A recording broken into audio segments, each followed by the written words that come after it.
शिवाजी महाराज की, धर्मवीर छत्रपती संभाजी महाराज की, जय भवानी, जय भवानी, जय जय जय जय जय भवानी,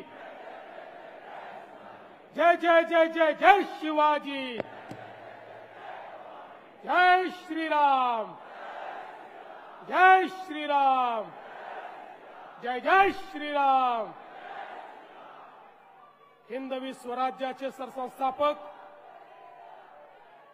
छत्रपती शिवरायांना मानाचा मुजरा करतो। भारतीय राज्यघटनेचे शिल्पकार भारतरत्न डॉक्टर बाबासाहेब आंबेडकर यांना मानवंदना अर्पित करतो। आणि आज भारतीय जनता पार्टी मुंबईच्या विजय संकल्प मेळाव्यामध्ये मंचावर उपस्थित असलेले भाजपचे महाराष्ट्राचे अध्यक्ष रवींद्र चव्हाणजी, भाजपचे मुंबईचे अध्यक्ष आणि ज्यांनी आत्ताच विरोधकांवर ब्रह्मोस मिसाईल सारखा हल्ला चढवला ते आमदार अमित साटमजी, केंद्रीय मंत्री आपले नेते माननीय पीयूष गोयलजी, पूर्व अध्यक्ष यांच्या नेतृत्वात मागची महानगरपालिकेची निवडणूक आपण लढलो ते ॲडव्होकेट आशिष शेलारजी, त्याचप्रमाणे ॲडव्होकेट मंगलप्रभात लोढाजी, राहुल नार्वेकरजी, प्रवीण दरेकरजी, ॲडव्होकेट उज्ज्वल निकमजी, किरीट सोमय्याजी, गोपाळ शेट्टीजी, मनोज कोटकजी, योगेश सागरजी, अतुल भातखळकरजी, कॅप्टन तमिल सेल्वनजी, पराग अळवणीजी, मिहीर कोटेचाजी, पराग शहाजी, श्रीकांत भारतीयजी, प्रसाद लाडजी, राजन सिंहजी, विद्याताई ठाकूर, मनीषाताई चौधरी, चित्राताई वाघ, प्रकाशजी मेहता, राजजी पुरोहित, भाई गिरकरजी, मधु चव्हाणजी, भारतीताई लवेकर, सुनीलजी राणे, पवनजी त्रिपाठी, शालाकाताई साळवी, नीरजजी उभारे, वीरेंद्रजी म्हात्रे, ज्ञानमूर्ती शर्मा, बाळा तावडे, दीपक दळवी, तेजिंदर सिंग तिवाना, मंचासीन सर्व महानुभाव आणि या ठिकाणी उपस्थित भारतीय जनता पक्षाचे सर्व पदाधिकारी, कार्यकर्ते आणि उपस्थित सर्व भगिनी आणि बंधूंनो, अरे जास्त आगे वाढलो तर याच्या पलीकडे चालला जाईल, थांब आता 2 मिनिटं।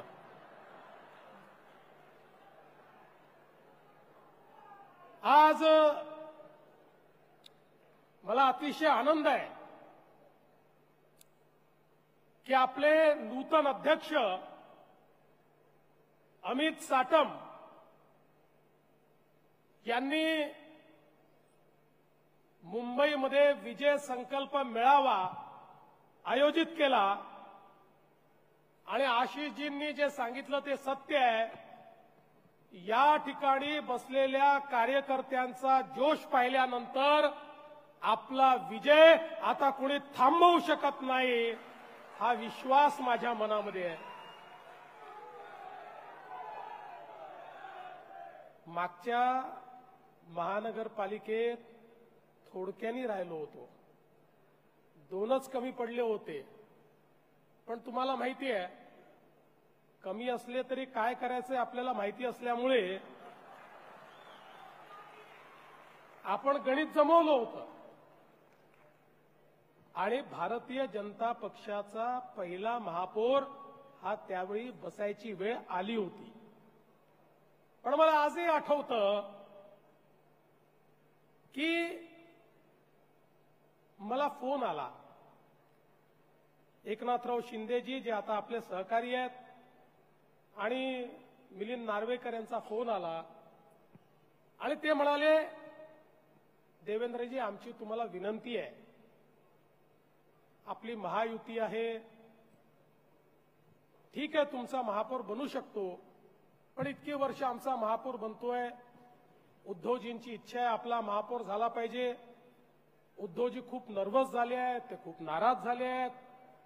त्यामुळे आमची विनंती आहे की तुम्ही शिवसेनेला महापौर द्या आणि आपण त्या ठिकाणी क्षणाचाही विलंब लावला नाही. माझ्या सगळ्या सहकाऱ्यांना मी बोलवलं, त्यांना विचारलं की काय करायचं. सगळ्यांनी सांगितलं की ठीक आहे, तुम्हाला जर वाटत असेल तर आपण एक पाऊल मागे घेऊ आणि पुन्हा एकदा महापौर त्यांना देऊ. आणि आम्ही हा निर्णय केला की ठीक आहे, महापौरही तुम्ही घ्या, उपमहापौरही तुम्ही घ्या, स्थायी समिती अध्यक्षही तुम्ही घ्या. या महानगरपालिकेमध्ये आम्ही अंकुश म्हणून त्या ठिकाणी काम करू, विरोधी पक्षाचं काम करणार नाही. पण तुम्ही कुठे चुकलात तर तुम्हाला लाईनीवर आणण्याचं काम हे आम्ही करू. आणि आपल्या हाती असलेला महापौर हा आपण शिवसेनेला, म्हणजे तेव्हाच्या शिवसेनेला, उद्धवजींच्या शिवसेनेला त्यावेळी देऊन टाकला. आपण तर मन मोठं दाखवलं. आपल्याला वाटलं मित्राकरता कधी बलिदानही करावं लागतं, ते आपण केलं. पण 2019 आल्यानंतर विधानसभेची निवडणूक झाली आणि त्यानंतर मला गाणं म्हणावं लागलं, अच्छा सिला दिया तूने मेरे प्यार का, यार ने ही लूट लिया घर यार का. पण काही हरकत नाही. आपल्याला माहितीये आपण रडणारे नाही आहोत, लढणारे आहोत, लढणारे. छत्रपती शिवरायांकडनं प्रेरणा घेतलेले आपण लोक आहोत. छत्रपतींनी ज्यावेळी स्वराज्याचे अनेक किल्ले जिंकले आणि जिंकल्यानंतर ज्यावेळी लक्षात आलं स्वराज्य वाचवायचं असेल तर किल्ले परत करावे लागतील आणि पुन्हा एकदा आपलं सैन्य उभं करावं लागेल. महाराजांनी किल्ले परत केले. पुन्हा एकदा 18 पगड जातीच्या मावळ्यांना एकत्रित करून आपलं सैन्य उभं केलं आणि प्रत्येक किल्ला महाराजांनी परत मिळवला. ती आमची प्रेरणा आहे. आणि म्हणून ज्या प्रकारे 2019ला आमच्याकडनं तुम्ही ओरबाडून घेतलं, 2022ला आम्ही गनिमी कावा दाखवला आणि 2024ला पूर्ण बहुमताचं सरकार या महाराष्ट्रामध्ये आणून दाखवलं. आणि आता पुन्हा एकदा आपण महानगरपालिकेच्या निवडणुकीकडे चाललो आहोत. आणि यावेळेस इथे जेवढे माध्यम प्रतिनिधी आहेत त्यांनी माझं म्हणणं लिहून घ्यावं, ते शूट देखील करून घ्यावं, त्याच्या क्लिप साठवून ठेवाव्यात. काहीही झालं तरी मुंबईमध्ये महायुतीचा भगवा झेंडा लागल्याशिवाय राहणार नाही. महायुतीचा महापौर हा बसवल्याशिवाय आता भारतीय जनता पक्षाचा कार्यकर्ता हा घरी जाणार नाही. कोणी सोबत आलं तरी, कोणी सोबत आलं नाही तरी, कोण कोणाला सोबत घेतायत तरी. खरं म्हणजे कधी कधी लोक आपलं कसं हसं करून घेतात. साधी ती बेस्टची निवडणूक होती. आम्ही सांगितलं रे बाबा कशाला पक्षावर लढायचं. पण काही जण म्हणाले आमचा ब्रँड आहे, आमचा ब्रँड आहे, आमचा ब्रँड आहे. ते आमचे शशांकराव आणि आमचे या ठिकाणी लाडन दरेकर यांनी ब्रँडचा वाजवला, बँड बाजा वाजला. कशाचा ब्रँड तुम्ही लावला. अरे त्या ठिकाणी हिंदू हृदय सम्राट शिवसेना प्रमुख बाळासाहेब ठाकरे हा ब्रँड होता. तुम्ही ब्रँड नाही आहे. तो ब्रँड होता, तुम्ही नाही आहे. नुसतं नाव लावल्याने कोणी ब्रँड बनत नाही. आणि म्हणून भारतीय जनता पक्षामध्ये आमची परंपरा बघा.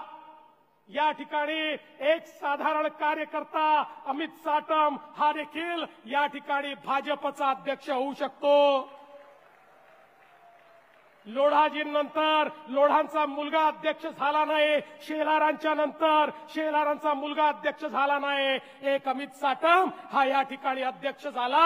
ही भारतीय जनता पक्षाची परंपरा आहे. हा कार्यकर्त्यांचा पक्ष आहे.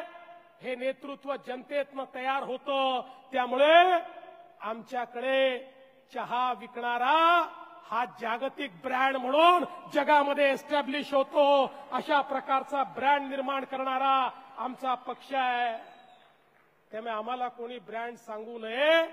या ठिकाणी जगातला सगळ्यात मोठा ब्रँड हा आमच्याकडे आहे. त्याचं नाव नरेंद्र दामोदर दास मोदी आहे.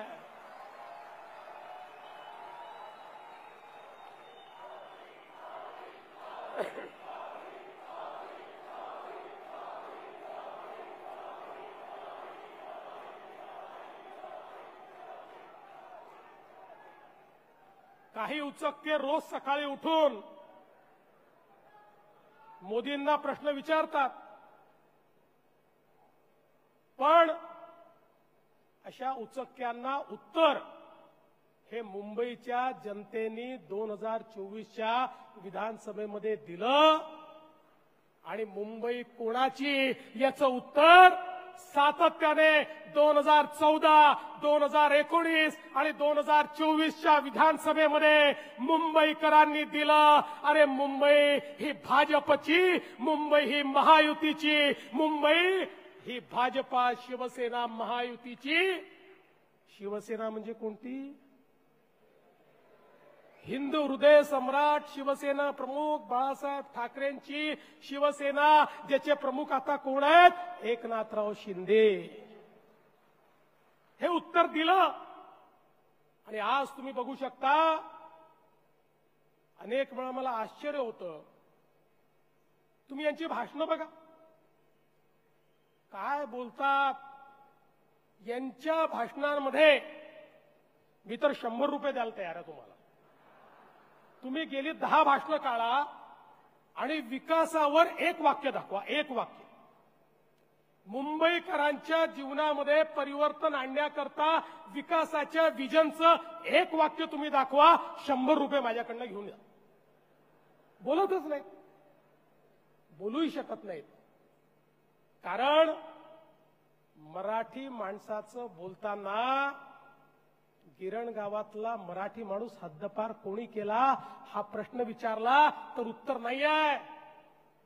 या दक्षिण मुंबईतला मराठी माणूस तो हद्दपार झाला, कुठे वसई विरारच्या पलीकडे गेला, कुठे कर्जतल्या त्या ठिकाणी गेला, याचा दोषी कोण आहे याचं उत्तर देऊ शकत नाहीत.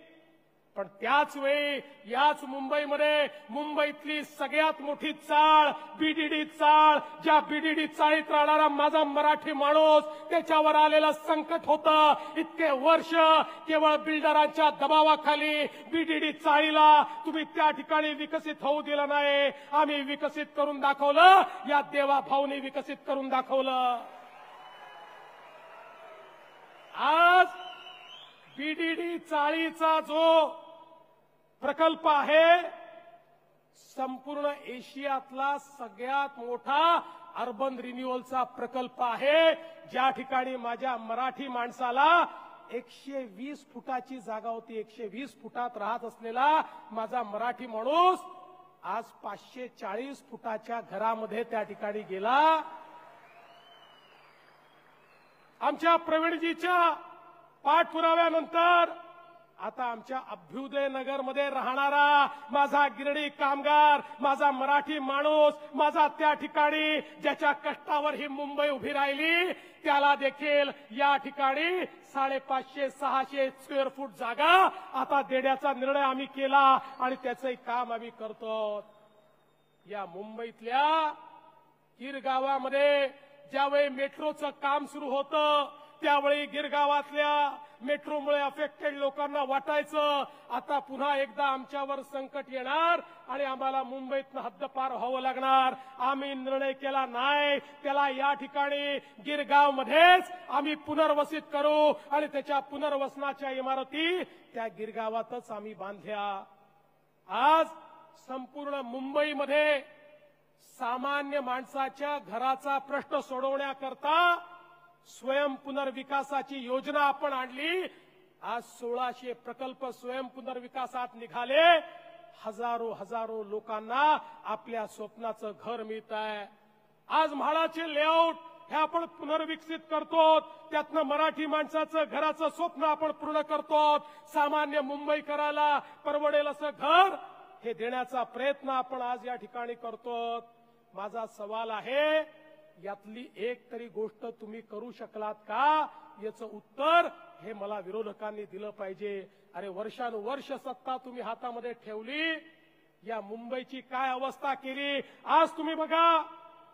मुंबई जी आर्थिक राजधानी आहे, ज्या मुंबईमध्ये 2000 सालापर्यंत या मुंबईशी कोणी स्पर्धा करू शकत नव्हतं, कसं 2000 सालानंतर सातत्याने या मुंबईला मागे ठेवण्याचं काम झालं, इन्फ्रास्ट्रक्चर तयार करायचं नाही, परिणाम असा झाला at the cost of Mumbai, या मुंबईच्या जीवावर बंगलोर मोठं झालं, या मुंबईच्या जीवावर हैदराबाद मोठं झालं, आज आयटी कॅपिटल म्हणून ते त्या ठिकाणी मिरवायला लागले। पण बंधू भगिनींनो, चिंता करू नका, गेल्या 10 वर्षामध्ये मोदीजींच्या नेतृत्वात आम्ही अशा प्रकारचं इन्फ्रास्ट्रक्चर तयार केलं की आता देशाचं स्टार्टअप कॅपिटल बंगलोर नाही, ते मुंबई आणि महाराष्ट्र आम्ही करून दाखवलं। आज देशाचे टेक स्टार्टअप आता मुंबई आणि हैदराबाद मध्ये नाही, आज बंगलोर आणि हैदराबाद मध्ये नाही, तर ते मुंबईमध्ये, पुण्यामध्ये आणि महाराष्ट्रामध्ये आज या ठिकाणी आपल्याला पाहायला मिळत आहेत।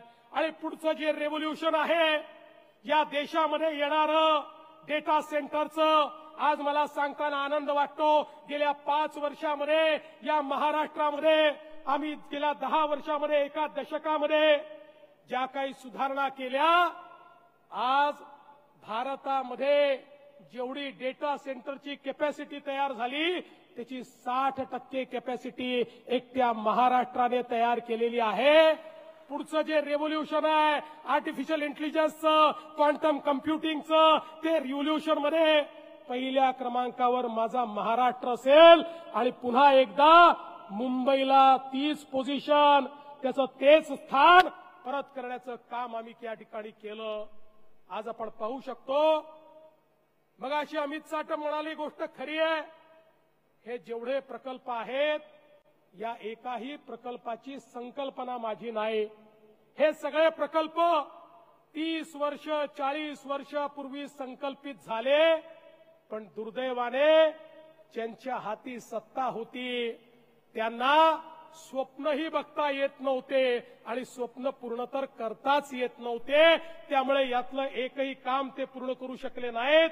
हा कोस्टल रोड असेल, हा अटल सेतू असेल, या ठिकाणी खऱ्या अर्थानं बीडीडी चाळीचं रिडेव्हलपमेंट असेल, या प्रत्येक गोष्टीला 30-30, 40-40 वर्ष अवकाश झाला। हे नवी मुंबईचं एअरपोर्ट 90च्या दशकामध्ये आपण त्याचा विचार केला, पण ही प्रत्येक गोष्ट या ठिकाणी होऊ शकली ती मोदीजींचं सरकार आल्यानंतर आणि या महाराष्ट्रामध्ये आपलं महायुतीचं सरकार आल्यानंतर।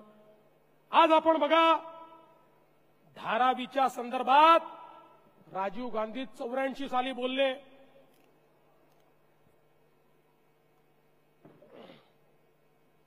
निवडणुकीत पाणी पाजायचं म्हणून थोडं पिऊन घेतो।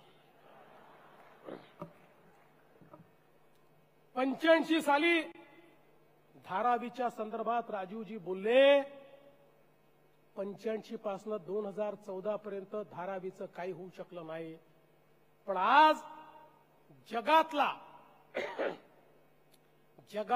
सगळ्यात मोठा स्लम रिडेव्हलपमेंटचा प्रोजेक्ट हा धारावीचा प्रोजेक्ट आता सुरू झालेला आहे। आणि धारावीकरांनो, मी तुम्हाला सांगतो, 10 लाख लोकांना घर हे आम्ही या धारावीच्या प्रकल्पात देतो आहोत, 10 लाख लोकांना। आणि जेवढे एलिजिबल आहेत या प्रत्येकाला धारावी मध्येच घर आम्ही देणार आहे।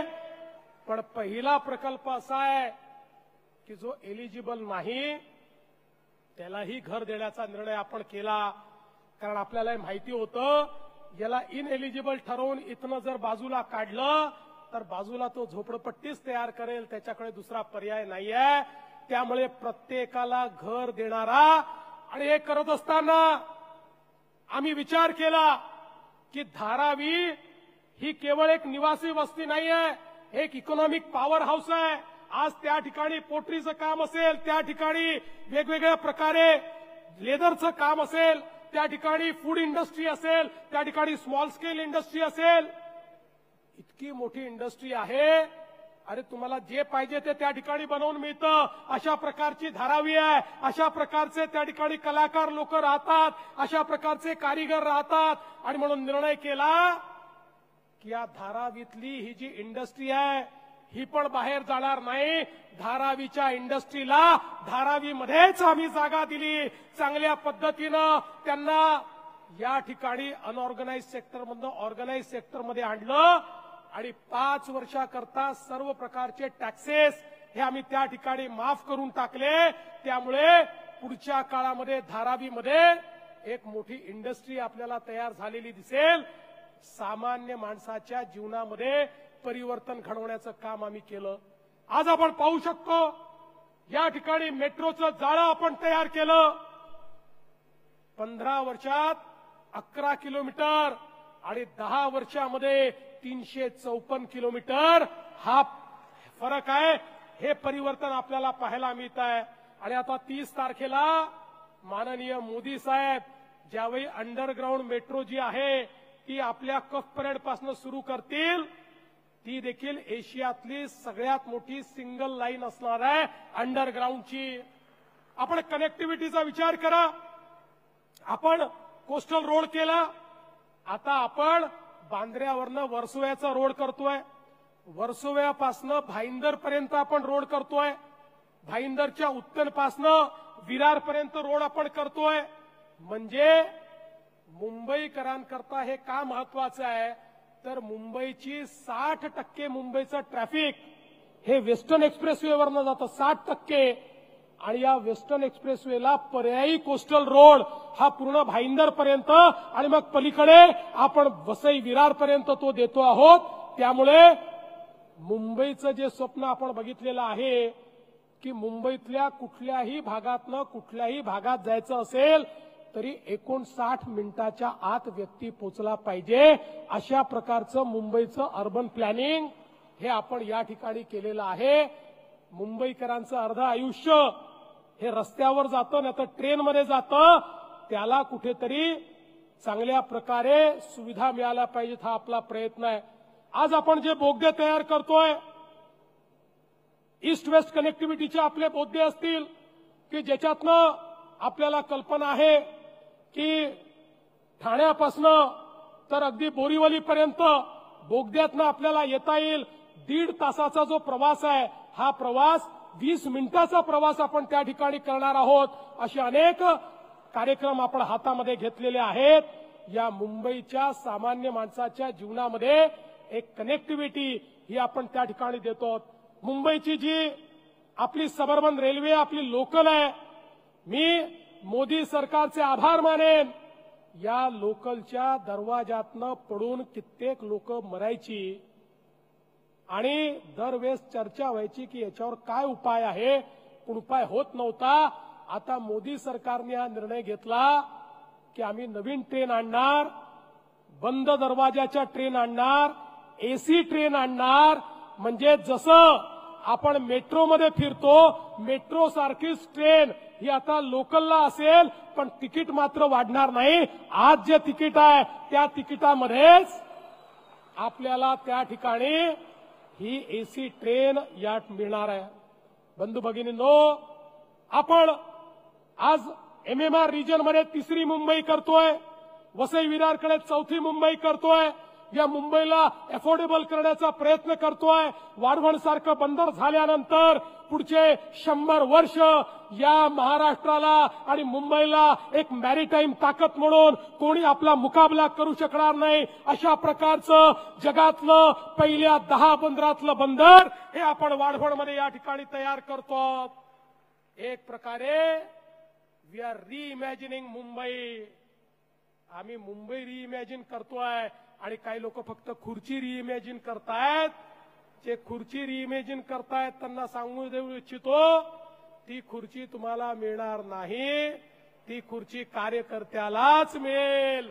ती खुर्ची मुंबईकरालाच मिळेल, ती खुर्ची मुंबईचं हित साधणाऱ्यालाच मिळेल. मुंबईच्या महानगरपालिकेला भ्रष्टाचाराच्या गदारोळातनं बाहेर काढणारा व्यक्तीच आता मुंबईचा महापौर होईल, हा विश्वास मी तुम्हाला देतो. खरं म्हणजे जर यांना आम्ही प्रश्न विचारला तर हे उत्तर देऊ शकत नाही. अरे तुमची आवश्यकता कधी असते? सामान्य माणूस दुःखात असतो तेव्हा तुमची आवश्यकता असते.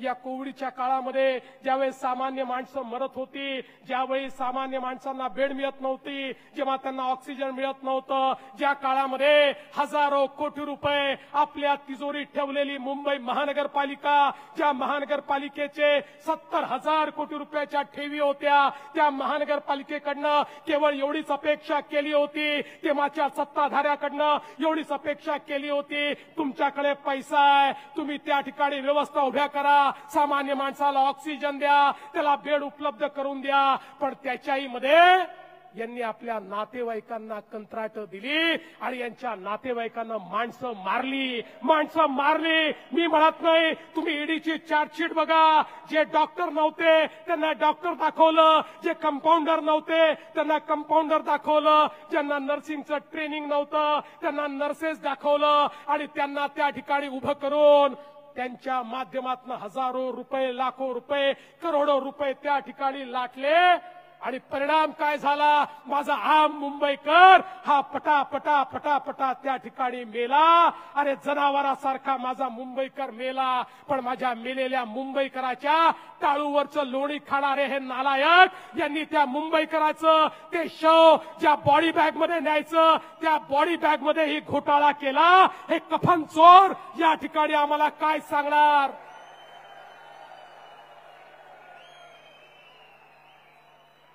हे कफन चोर ज्याने कफन मध्ये चोरी केली, हे कफन चोर कोणत्या तोंडानं मुंबईकरांपुढे येत आहेत, हा माझा सवाल आहे. आणि म्हणून काळजी करायचं कारण नाही आहे. मी तुम्हाला विनंती करण्याकरता आलो आहे. आता मुंबईमध्ये आपल्याला घरोघरी जायचंय, आपण काय केलं हे सांगायचंय, यांची करतूत ही सगळ्यांपुढे आणायची आहे. आणि एकदा यांची करतूत लोकांपुढे आली तर आपल्याला मतही मागण्याची आवश्यकता नाही. लोक यांना घरी बसवल्याशिवाय राहणार नाहीत. आणि म्हणून आज या विजय संकल्प मेळाव्याच्या माध्यमातून हा संकल्प करा की आम्हाला मुंबईमध्ये महायुतीचा महापौर बसवायचा आहे. याकरता नाही की मुंबई सोन्याचं अंड देणारी कोंबडी आहे, तर याकरता की या मुंबईने या देशाला आणि या महाराष्ट्राला इतके वर्ष या ठिकाणी उभं केलेलं आहे. याला मोठ्या प्रमाणात पैसा दिलेला आहे, रिसोर्सेस दिलेले आहेत. या मुंबईला परत करण्याची वेळ आलेली आहे आणि ते परत करण्याचं काम भाजपा महायुतीचं सरकार या महानगरपालिकेच्या माध्यमातून केल्याशिवाय राहणार नाही.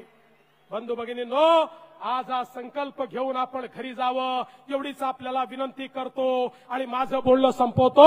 आणि जाता जाता अमितचं मनापासून अभिनंदन करतो आणि माझं बोलणं संपवतो. धन्यवाद. जय हिंद, जय महाराष्ट्र.